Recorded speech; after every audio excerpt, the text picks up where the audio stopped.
From the great Aussie's hunger to get revenge for the loss, to Dana White shooting down chances of a rematch, this is all about whether there will be Alexander Volkanovski versus Islam Makhachev 2. The featherweight champ isn't done with the Dagestani yet, and it was pretty clear when the fight in Perth came to an end.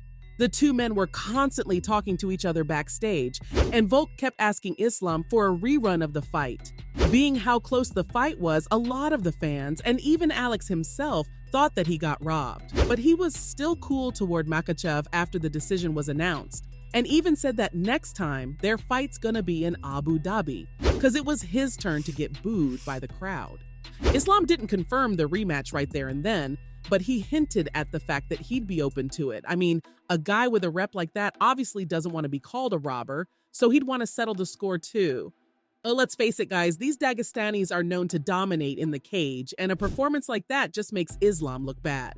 All Volk had to do was to play it smart, and the UFC would have asked Islam to agree to a rematch, but Alex fell for those illegal IV allegations against Makhachev and probably ended up hurting his chances.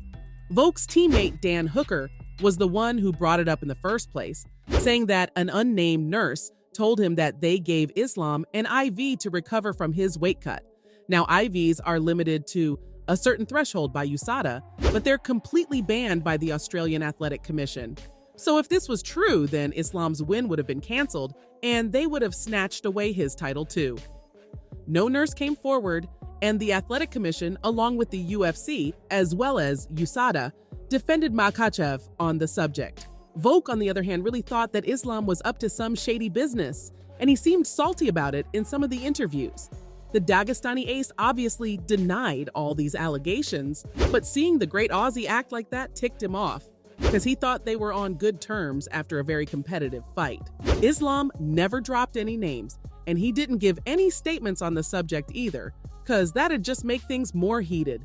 The whole thing died down after a couple of weeks, and now it seems as if Volk sees the whole fight a little differently. At first, he thought that he won that brawl, but after rewatching it a couple of times, Alex admitted that round 2 was the closest and could have gone either way. So he understands if the judges saw things differently and gave round 2 to Islam. Don't get me wrong here, guys. The Aussie still thinks that he won, saying that him finishing the fight stronger than Islam should have accounted for more, and the whole judging criteria is outdated.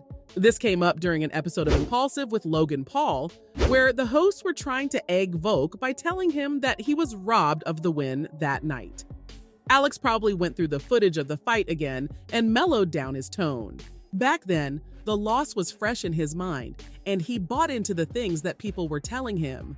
But now, after he's had some time to think back on everything that went on, Volk's calmed down a bit and is even okay with the loss. But a rematch with Islam will always be on the cards for the Aussie, because he wants to move up to lightweight ultimately, but first he needs to get his own house in order. When Alex was taking on Makhachev at UFC 284, Yair Rodriguez was fighting Josh Emmett in the co-main event for the interim featherweight title. Volk lost his chance to become the double champ, so now he's got to go back to his original division and unify the title. The Great is set to fight Yair at UFC 280 on International Fight Week, and after that, he revealed that he plans to challenge the lightweight champ once again. But to do that, he needs to beat the Mexican challenger first. And as awesome as Volk is in the octagon, he can't afford to underestimate Yair because the man is a dangerous fighter. Still, almost every pro and analyst is predicting that a win should be easy for the Aussie, because he's one of the best pound-for-pound fighters on the UFC roster right now, and barely has any weaknesses in the octagon. And once Alex is done with Yair, he'll be eyeing up the lightweight crown again, but that would also depend on Islam. The Dagestani ace has never run from a fight. In fact, he went to the backyard of the first guy who called him out and fought him in a 5-round war. That was Volkanovski, of course. Makhachev has repeatedly asked Dana for a true challenger, and Beneil Dariush was supposed to be that guy, but he lost the fight for the #1 contender spot against Charles Oliveira, so things aren't in Islam's favor. He thought that a match against Benny in Abu Dhabi would have been great for the fans to watch, but now that Do Bronx won, things won't be the same. As for Oliveira, Makhachev actually won his title in a fight against him, but he just doesn't want to keep fighting the same guys again and again. He needs new names on his resume. So Dana promised that the winner between Dariush and Charles will get the next title shot. But now, even the boss himself isn't too sure.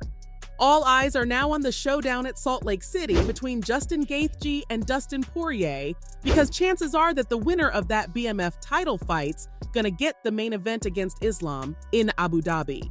And out of those two, Islam wants the diamond because he thinks that Poirier is a bigger name, and a win against him would do wonders for his career.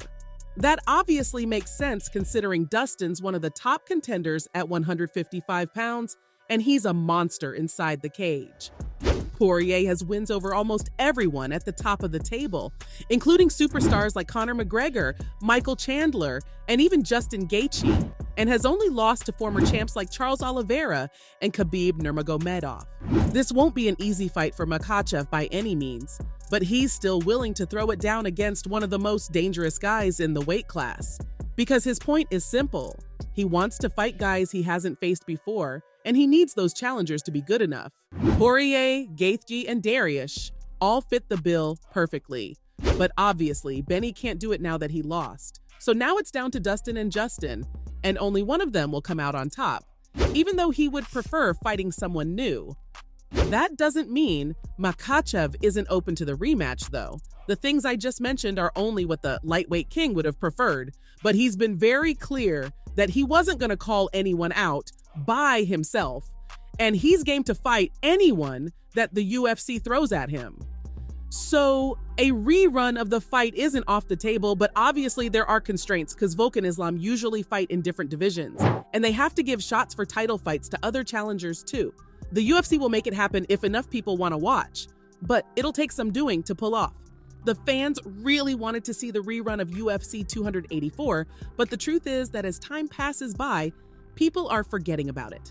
Now, most of the fans are calling for a rematch between Islam and Oliveira because the Brazilian's win over Dariush is more recent. Plus, let's face it, many believe that Oliveira deserves it more because he's done more at lightweight than Volkanovski. Maybe somewhere down the line, we'll get to watch Volk versus Islam 2 happen, but for now, even the boss isn't all that interested in it. Dana made it clear after UFC 284 that both of these guys need to take care of stuff in their own divisions for now, but he'll consider setting up a rematch sometime in the future. Of course, that's only if both of these guys can keep their titles, because without them, the brawl won't be as big of a moneymaker, aka the one thing Dana needs a fight to be. Volk may want it more than anything right now, but honestly, I don't see it happening. At least not this year. There's still a lot of title matches left, and I doubt Dana's gonna put this one at the top of his priority list. Whoever's gonna be headlining the Abu Dhabi card alongside Islam probably won't be Alex, because he won't have enough time to get ready right after his battle against Yair in July 2023, and he also needs the Dagestani ace to agree to it as well. So, from Dana White shooting down chances of a rematch to the great Aussie's hunger to get revenge for the loss, that was all about whether there will be Alexander Volkanovski versus Islam Makhachev 2.